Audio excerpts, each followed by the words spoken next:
Hello everyone, কেমন আছো সবাই? আগের দিন আমি তোমাদের প্রাচীন ভারতের ইতিহাসের উপরে কিছু গুরুত্বপূর্ণ প্রশ্ন তুলে ধরেছিলাম। আজকেও সেম প্রাচীন ভারতের উপরেই কিন্তু গুরুত্বপূর্ণ প্রশ্ন তুলে ধরেছি। তো আমরা দেরি না করে টপিক্সের উপরে চলে যাই।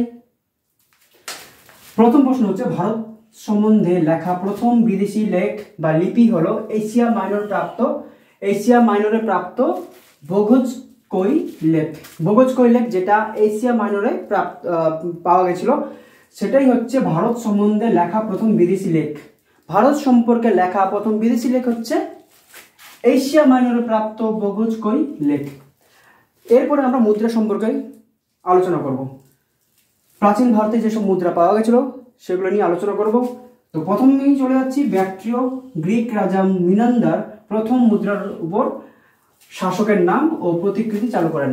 মুদ্রার উপরে শাসকের নাম প্রতিকৃতি তা প্রথম চালু করেন ব্যাক্ট্রিয় গ্রিক রাজা মিনান্দার।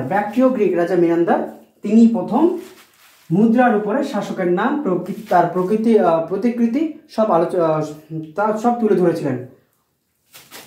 3 নম্বরে চলে যাব, মুদ্রার পঠন পাঠনকে বলা হয় নিউমিসমেটিক্স। এটা কিন্তু খুব গুরুত্বপূর্ণ। এটা তোমাদের ওয়ান ওয়ার্ড সাবস্টিটিউশন তাতেও কিন্তু চলে আসে। এই নিউমিসমেটিক্স হচ্ছে সেটাই, যেটা মুদ্রার পঠন পাঠনকেই বলা হয়। নিউমিসমেটিক্স।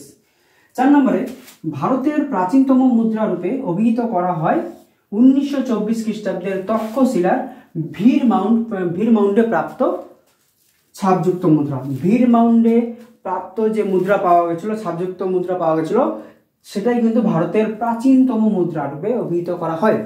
ভারতের প্রাচীনতম মুদ্রা হিসেবে অভিহিত করা হয় তক্ষশিলার ভীর মাউন্ডে প্রাপ্ত ছাপযুক্ত মুদ্রা, যেটা 1924 সালে পাওয়া গেছিল।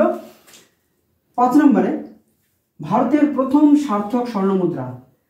ভারতে তো স্বর্ণমুদ্রা অনেকেই চালু করেছেন, কিন্তু সার্থক হিসেবে প্রথম চালু করেছিলেন কুষাণরা প্রথম ভারতে সর্বপ্রথম সার্থক স্বর্ণমুদ্রার প্রচলন করেন, যেটা ছিলেন ভীম কোদফিসিস বা দ্বিতীয় কোদফিসিস একই ছিলেন। দ্বিতীয় কোদফিসিসের অপর নাম ভীম কোদফিসিস। তিনি ভারতে প্রথম সার্থক স্বর্ণমুদ্রা চালু করেন। তিনি ছিলেন কুষাণ রাজা। ওকে, ইন্দো গ্রিক রাজারা প্রথম সোনার মুদ্রা ভারতে প্রচলন করেন।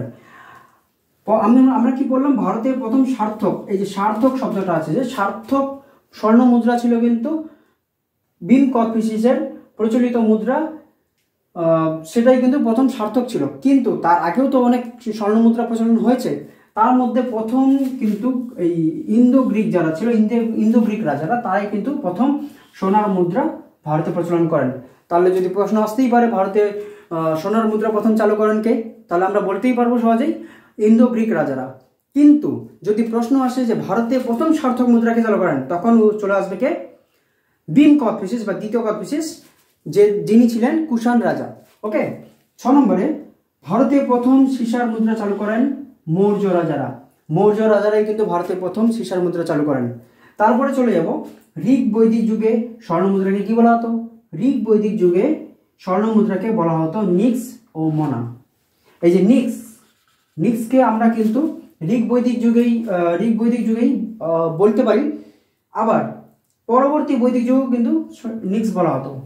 পরবর্তী বৈদিক যুগ, ঋগ বৈদিক যুগ,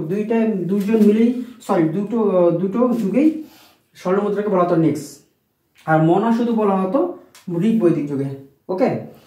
8 নম্বরে চলে যাব, পরবর্তী বৈদিক যুগে স্বর্ণ মুদ্রাকে বলা হতো কৃষ্ণল। পরবর্তী বৈদিক যুগেই শুধু নাম দেওয়া হয়েছিল। 9 নম্বরে চলে যাব, মৌর্য যুগে প্রথম স্বর্ণ মুদ্রার নাম হচ্ছে কার্যপন। মৌর্য যুগে স্বর্ণ মুদ্রার নাম কার্যাপন ছিল মৌর্য যুগে স্বর্ণ মুদ্রার নাম। পরেরটা, মৌর্য যুগে কিন্তু রৌপ্য মুদ্রার নাম দেওয়া ছিল। আবার মৌর্য যুগে রৌপ্য মুদ্রার নাম দেওয়া হয় দারিক বা দ্রাখমা। তো আজকে এই অবধি। কারো যদি কোনো অসুবিধা হয় আমাকে কমেন্ট করে জানাতেই পারে। আরও নতুন প্রশ্ন তুলে ধরবো প্রাচীন ভারতের ইতিহাসের উপরেই। তাহলে আজকে এই অবধি। চ্যানেলটাকে লাইক, শেয়ার, কমেন্ট করতে নিশ্চয়ই ভুলবে না। অবশ্যই সাবস্ক্রাইব করবে। তোমাদের বন্ধুদের মধ্যেও শেয়ার করে দাও, যাতে তোমাদের বন্ধুদের মধ্যেও চলে যেতে পারে। Thank you.